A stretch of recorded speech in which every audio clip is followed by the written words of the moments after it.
PSM Makassar berhasil meraih kemenangan perdana mereka dalam Super League 2025-2026 dengan mengalahkan Persija Jakarta dengan skor 2-0 dalam pertandingan pekan ke-6 yang digelar di Stadion Gelora B.J. Habibie Parepare pada Minggu 21 September 2025.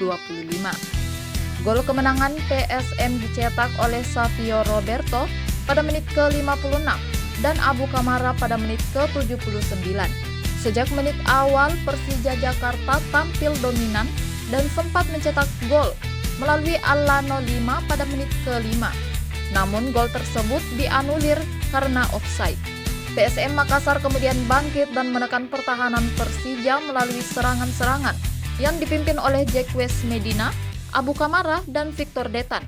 Meski begitu, kiper Persija Carlos Eduardo berhasil mencegah gol terjadi pada babak pertama. Pada babak kedua, PSM Makassar semakin meningkatkan intensitas serangan.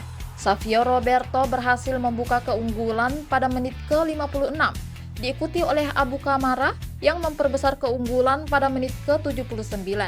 Pertahanan PSM juga tampil solid, membuat Persija kesulitan menciptakan peluang emas. Kemenangan ini sangat berarti bagi PSM Makassar, terutama karena sebelumnya mereka hanya berada di peringkat 13 dalam klasemen sementara.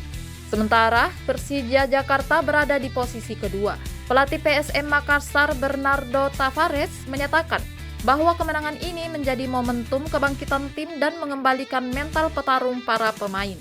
Download Tribun X sekarang, menghadirkan lokal menjadi Indonesia.